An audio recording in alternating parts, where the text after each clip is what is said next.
Bago sa saksi, patay sa pananaga ang isang lalaki sa Cebu sa alitang nag-ugat umano sa pustahan sa volleyball. Nagkasunog naman sa botega ng aircon sa Davao City. Saksi si Silent Chavez ng GMA Regional TV.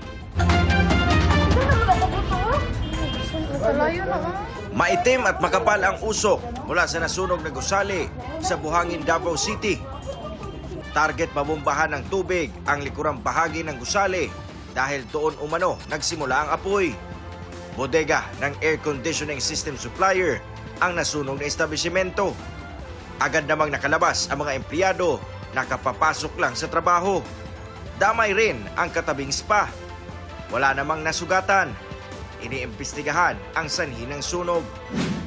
Patay naman ang isang construction worker matapos pagtatagain kagabi ng kapitbahay sa Barili, Cebu.